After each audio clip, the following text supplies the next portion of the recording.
Right, so in the Bible, God actually told the Israelites not to intermarry with women of other nations. Um, he tells Christians today, don't be unevenly yoked. And the reason why he told the Israelites that and why he told the Christians that is because um, you can yoke yourself to something that isn't even human. And number two, can be a very wicked person that will cause you to fall. So, what's been happening in Africa is a lot of people are coming from other countries and they're intermarrying with the Africans, and they're not doing it because they love you. You have to understand how some of these other nations are. Number one, some of them are very, very wicked. Number two, some of them are even all the way human. And so they want to intermarry with these people, not so for the sake of love, but for the sake of personal gain. So now you have people promoting on YouTube these relationships between the Chinese and Africans, and they use these phrases to kind of pique your interest and make you feel like you're a person of worth based on vanity. Oh, African women are so wanted by Chinese men and all this. They are playing off of, your fear of rejection, all that. So I told them on the video, I'm like, bro, they want your land, all right? If they can intermarry with you and get your land, they can set up shops, they can eventually get to the point where they can control your ports, all sorts of stuff. They have been doing these things for decades, centuries, thousands of years. Even Solomon intermarried with women of other nations for alliances, okay? Solomon, of course, fell because of his many wives. So that should tell you how well that works. Anyway, so someone showed this video of this woman. I think she was from Switzerland or something like that. And she married like a Maasai warrior. And, they only gave her side of the story, which is basically like, he wouldn't let me talk to other men, blah, blah, blah, blah. All right, there's certain cultural standards in different cultures. In Europe, you can probably talk to anyone you want to talk to. Your man won't get upset. You might be cheating on him behind closed doors, but whatever. It's not the same in some of these other countries, all right? You should not be talking to no man, no married man, nothing. So yeah, you got to understand like the cultural boundaries. And so she was saying that he became an alcoholic and he became abusive and all that. First off, just because somebody says something doesn't make it true. Number two, who knows the manipulations this woman might have been using to make him turn to those kinds of things? Because I have seen the manipulations from these people. They can never be honest, and they will always make themselves look like the victim, even though they have tried destroying nations for forever. So this guy inboxes me and he's like, oh, you shouldn't be racist and all that. I'm like, whatever, stay out of Africa because you can't be trusted. Now, what was funny is he reacted in the exact same way I always see these people react. They will evade. They will manipulate when you try to call them out it. They will do it more. They'll try to find another way.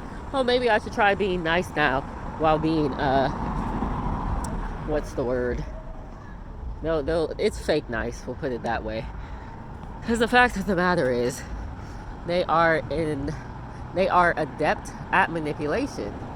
So if being mean doesn't work, then they'll start trying to be nice. It's not that they're actually kind people or that they care or have understanding. It's just they're trying to do whatever they can do to get their way.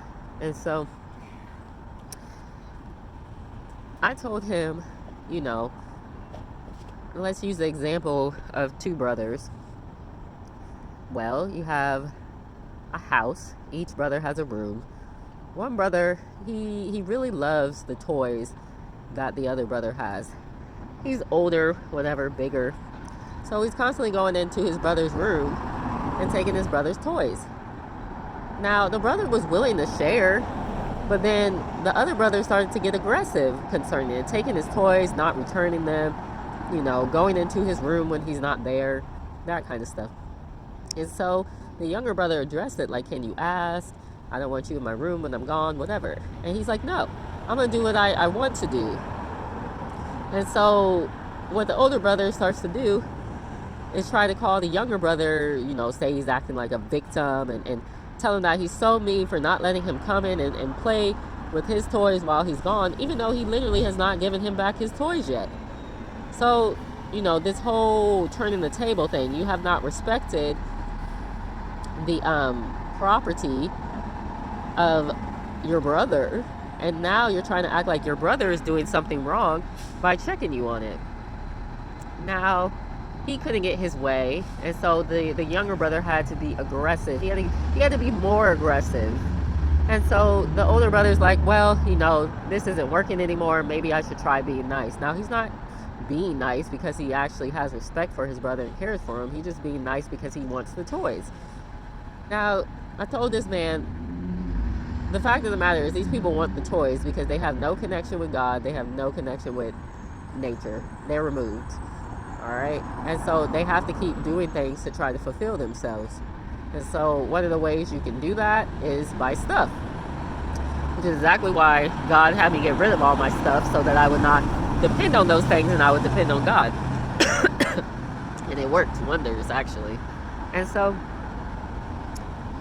the brother, we'll turn it this way. The brother said, okay, he's being nice, just give me back my toys and you're allowed to play with them and that kind of thing. Well, he says, I'll give you back your toys. Now he comes back to the brother's room to play with his toys, and the brother's like, where's my toys at? I told you you can play with the rest of these if you give me those back. And he's like, I'll get them later. And he's like, no, go get them now. And so he goes get the toys, and then he brings them back to the younger brother. And so, the younger brother's like trying to play with his toys, and the older brother's like, no, I want to play with those. Like this is what I came for, to play with your toys. And he's like, but these are my toys. I should have the right to play with my own toys. You can play with me. And the older brother's like, I don't want to play with you. I want to play with your toys by myself. And then he proceeds to try to take your toys or kick you out your own room. And so the younger brother's like, enough. You cannot come back to my room. You can't play with my toys. None of that. And so the older brother's like, you shouldn't be cruel. Humanity. And the younger brother's like, you took my toys, you came into my room, you tried to make sanctions against me for my own property, and you tried to kick me out my room. Now, the fact of the matter is, we will use Burkina Faso, for example. Ibrahim Traoré is the military ruler of Burkina Faso. He has paid off the debt of Burkina Faso. He has kicked France out. And France, their leader, was pretty mad about that. And he started saying things like, you need us. Africa cannot live without Europe.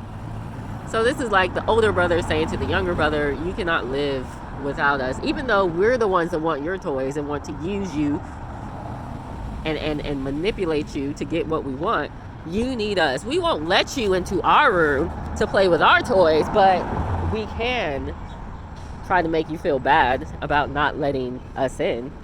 And so this man didn't understand what I was saying. And I tried to tell him before, good morning. I tried to tell him before, like, y'all just don't get it. You guys are just, you got the mentality of a lunatic. You cannot see what you're doing is wrong. That makes you crazy. All right? So this older brother could not see what he was doing was wrong. And France kept trying to manipulate and it turned the table and, oh, you're not kind. Use the humanity argument. Humans should let other humans in. But like a year ago, I just saw a video of an African girl being threatened by 3 French men when she was in Africa. And the fact that they try to stop Africans from coming in, but you can go into Africa. So this is why they're going to start kicking you out. This is why they're going to start making sanctions against you, because what you did onto them will be done onto you. This is why you're going to lose your resources. And you know what's crazy about it is, I was trying to tell him too, we don't even need the things that you guys have.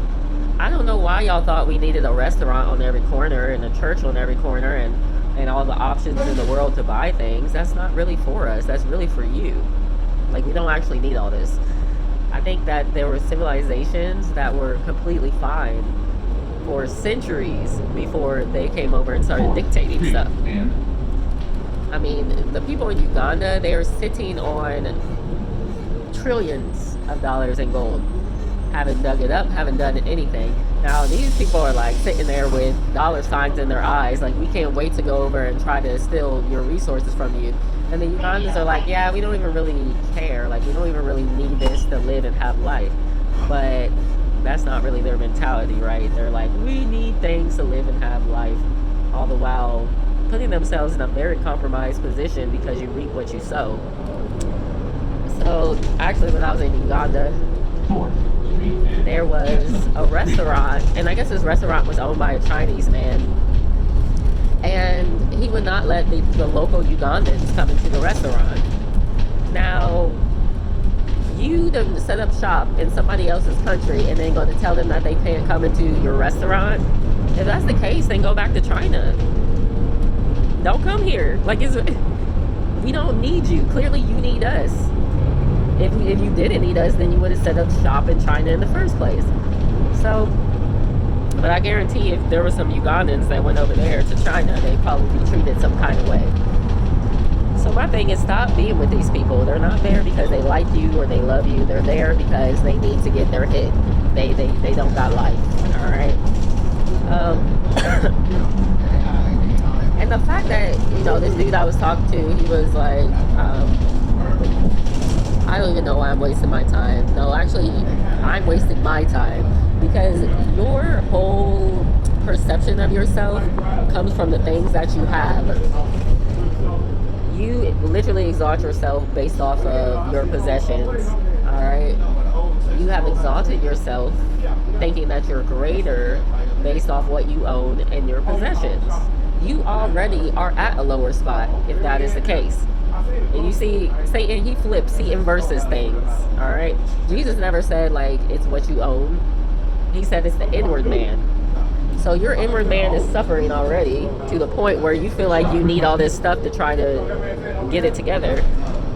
And then you exalt yourself because you have all this stuff, but then, you're going into other places and you're killing, stealing, and destroying. Not understand that is the lowest state that a man can be. You are in the pits of hell right now, my friend. So I said, sir, if anyone's wasting their time, it's me, because you're already in the pit. Thank you. You too. Does it get any lower than you? Probably, believe me, it gets lower than this guy, because I don't think he's going around unaliving people, but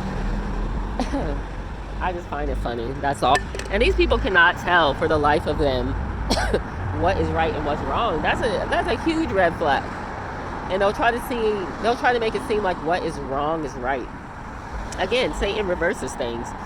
So if you think I'm playing the victim because your people have come over and destroyed my people and that you're fine in your judgments because you own a bunch of crap and because you're the face of the fallen world, bruh. Satan literally thought he was better than God at one point. And he wanted to exalt his kingdom over God's. So he, of course, thinks his kingdom is better than God's kingdom. But all of it's based off of materialism, vanity, greed, etc. Like, if you've ever felt like you were in heaven, walking on clouds, you would know you never got there by any kind of vain means. You got there because you laid down your life to God. You said, I'm going to keep his commandments, whatever. You're free of depression, free of anxiety, free of all those things. These people walk in guilt. They walk in fear. They walk in, they're trying to avoid the recompense that is about to come upon them. So they're trying to cover it up right now. But there's literally nothing that you can do at this point to cover anything up because it's just, you're going to get your ass handed to you. That's just what it is. I'm sorry. It's too late for you. You had your chance. I don't know what else to say. I don't know. Like, there's literally nothing they can say or do to try to get away with anything anymore. It's a wrap. It's a wrap.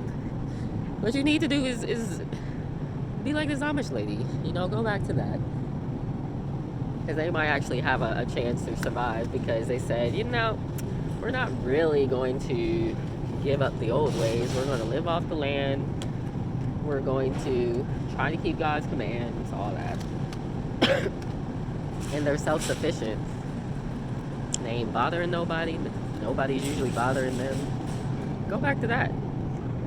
That is literally your only chance of survival is God. Literally, that's everybody. It's not just y'all. So no excuse can be made at this point. Stay about our country.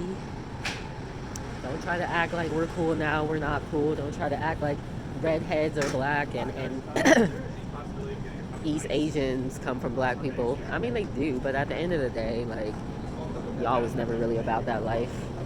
So, yeah, I mean, it is what it is. Like, how did you feel about us? That's my question. How did you feel about us when the time came to do right and you did not do right? You said, no, these people, they're in the way of what I want. Let's take them out. Let's kill, steal, destroy, take their land, make sanctions, let's do all that. Nobody stood up and said, hey, this is wrong. You know, you had to please your dad or whatever. I get it. But unfortunately, it doesn't help you. And when the time of judgment comes, it doesn't. I'm trying to think what else this fool said. What else did he say? I think he tried to call me crazy. Like I said, Satan's a projector. He projects. You're a lunatic if you think it's okay to go into people's land. Oh, this is another thing that he said. He said, well, you know, we got to trade. They're depending on them for trade. And I'm like, what are they trading? What has Europe given to Africa? That's what I'm trying to figure out. No, you just took from Africa. Don't try to play games. And then he tried to say, oh, well, that happened so long ago. I'm like, it's still happening. What are you talking about? They still have slaves in the Congo, and these South Africans don't have their land back. The Arabs are still taking slaves from East Africa. I don't know what you're talking about. Abraham Traore just kicked out France like 7 months ago. Like, oh, what, this wasn't 100 years ago. So, you know, one of the things they try to do is they try to play off hoping that you're ignorant. And, you know, feel free to educate them, all right? Because education is a check. So, you know, my thing is America, they do give like aid, but Trump did withdraw aid to South Africa, and I think that's because his plan has been to attack South Africa because that's part of the land of the true biblical Israel, and there are true Israelites there. When he said we're going after Gaza, he was not talking about Gaza in the Middle East. He was talking about Gaza land in South Africa. Don't get it twisted. Those people in Israel are not the biblical Israelites. They are Romans, Greeks, Turks, whatever. So this whole attack is on the seed of God. That's all. But so they did give aid. They withdrew aid. But what has Europe actually done for Africa? Not a damn thing. You need us. No, we don't need you. We live very fine without you. In fact, my life would probably be very awesome if I could just go back to the garden and just, you know, just kick it in the garden. Just take care of the land that God has given me. I don't need your businesses. I don't need your restaurants. I don't need any of this. All of it's a waste of time. Like I said, it's for their comfortability, not for us. You will never feel comfortable without God. Again, that's why you have to keep buying things and doing things to feel comfortable. So I was like, whoa, concerning that. It's not trading when you're just taking crap, friend. Like, what are you even talking about? You're crazy. So I said lunatic. And then the other thing it'll be is, oh, look at all this stuff we've done for humanity and society. And I'm like, what have you done? What have you done? The internet? The computer chip? The fiber optics was made by a black woman? And the fact of the matter is, truly, like, all this technology, it's too much, bruh. It's too much. We don't need all of it. I don't know what world these people are living in where you think that you need all this stuff. But I guess I used to think that too. I used to be like, oh, we're making great feats in technology and in science and engineering and mathematics. Lord knows the Egyptians had all that stuff prior, and even the Babylonians, because they have ancient depictions of things that look relatively close to the technological advancements that we have today. But that's not the point. The point is those things came from fallen angels. So where did you actually get that stuff from? We are in cahoots with Satan right now. We have traded the likeness of God for the likeness of fallen angels. So what exactly did you give? Oh, we got sports teams. Okay, God told his people not to play in those Olympic Games. First off, the Olympic Games were an ode to the gods of Greece and Rome, which are fallen angels. So not really that interested in that. And then the media uh, which is named after a fallen angel. Not really that interested in that because it's owned by those who call themselves Jews but are really the synagogue of Satan. They lie on the media. They don't tell you everything. That's why they had to get rid of TikTok, because TikTok was exposing a bunch of things. And yeah, they didn't like that. They said we can't have control anymore, so we need to get rid of TikTok. So now they put a bunch of their minions, in charge of it, spreading false news and people trying to pretend like they're believers and they're not, and all sorts of stuff to just deceive people. So TikTok has changed quite a bit. And, they try to blame it on China and all that kind of stuff. I mean, China's spying on us. I just really feel as though China can spy on you without TikTok. I mean, I'm not a genius, but yeah, they try to program you into thinking that life is about all these technological advancements and medical advancements. If God can heal me of cancer, why do I need for you to find a cure for cancer? First of all, there's probably some herb out here that cures it. I mean, what do they make illegal? Apricot seeds, tremoya. I don't think tremoya is illegal, but it has the ability to cure cancer. So it's spiritual. So they're not making great feats. They're trying to keep you in their system so you can depend on this fallen angel technology. Because again, Satan wanted to raise himself above God. When you don't depend on God, then you're going to depend on Satan. That's what he desires, because he wishes to kill, steal, and destroy from humanity. It's part of his nature. And if you are playing his little minion, as many of you are, then what have you actually given to humanity except death? So don't stay out of our land. We don't want you there. You don't have the love of God in you. You possibly can't, because many of y'all are mixed with fallen angel bloodlines. You want to poison everything, all that. So don't buy the hype. They have made themselves look bigger than what they are. They have made themselves look prettier than what they are, all based off of appearance and not the truth. And so you think that you're receiving a prize. You're not receiving a prize. Even if it has a lot of money, it's going to lead you to destruction. This is the spirit of the dead Elohim, Satan. It can only be selfish. These folks don't understand what it means to be inclusive of everybody. Like there was some kids in Africa, and some foreigner came and was like, hey, whoever touches that tree first, gets a prize. And they didn't all run individually. They ran and held hands together. And they made it to the tree together. And then the person that put them up to it was like, well, why did you do this? Like, why don't you guys run separately? And they said, if we all don't make it to the tree, then we won't win. So what was not important in their eyes was the toy, the prize. What was important were the individuals that were with them. They don't think like that.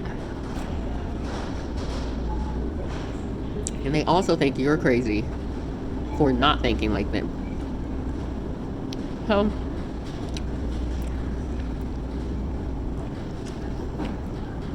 if Satan is the ruler of this world and they're abiding in him in the highest way, then they think they have won. Not understanding God, not understanding the Spirit of God, life. They can't grasp it. And so anything that comes from life is always going to seem silly to them. I think the Bible says something like that. It says Christ is foolishness to those who are perishing.